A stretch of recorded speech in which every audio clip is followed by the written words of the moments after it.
Today we visit the Crushpad, a cooperative winemaking facility hosting winemakers including Cynthia Cosco and her Passaggio wines.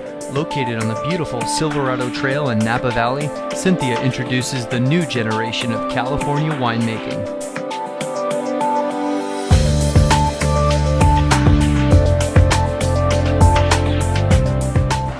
What I wanted to do was create a California chard, but in a new way. And so the buttery, oaky Chardonnays, California style, I believe, our hope are switching towards the newer, unoaked, maybe not unoaked, but maybe a little oak and unoaked style wine.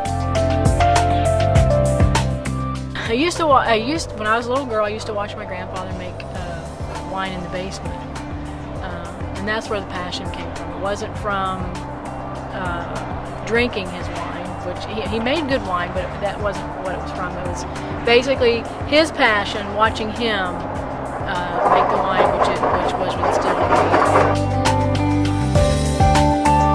It's a personal preference.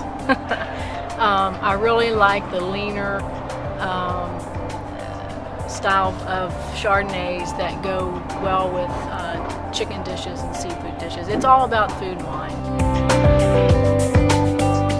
I'm noticing that Passaggio wines is becoming a stainless steel white wines, and so it just happens to be heading in that direction, and so I think that's the direction I'm going to go with.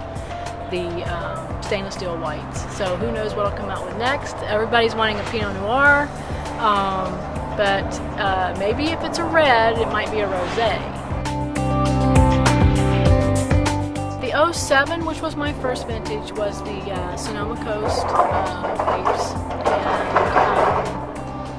and it was more of a Chablis style chard. The 08 and 09, I believe, are more of the California style chard without oak.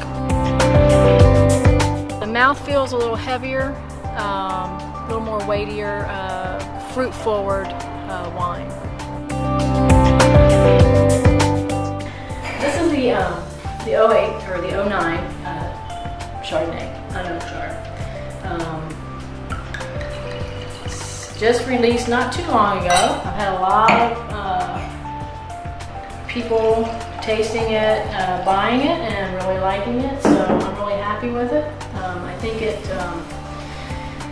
came out very nicely. It came out a lot better than, the winemaker always thinks it's not going to come out good, and so you're like really surprised when it does. But I really, really like it a lot. I was very, very pleased with the way it came out. The new generation Pinot Grigio. I mean, the color, the mouthfeel, the taste, the fruit forwardness of it is exactly what I wanted. So I'm really very pleased with it. White sauce dishes, the fish dishes, the pizzas with the white stuff on it and all that good stuff. It goes really well. When you got a bunch of people sitting around the table and you got lots of food and a great wine, there's nothing better than that.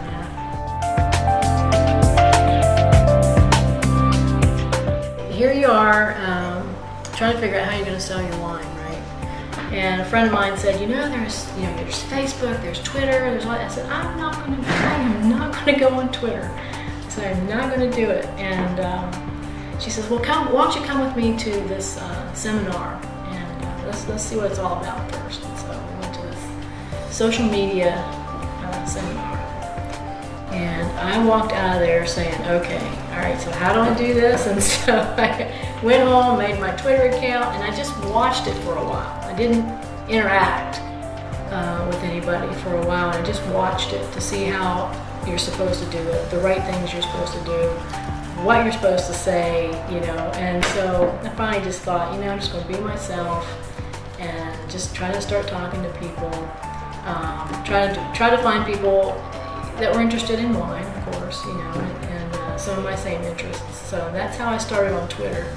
And believe it or not, I have met some of the greatest people on Twitter, and I have become pretty good friends, I think, with a lot of them there. And you know, you meet a lot of wine bloggers who are great people to work with, who have been so gracious to me and my wines, and I really appreciate that a lot, because that really helps the little guy like me get the word out. You know, he's this guy that walks down there and he's looking at all the fruit, and he's telling the guy, you know, this fruit's not any good.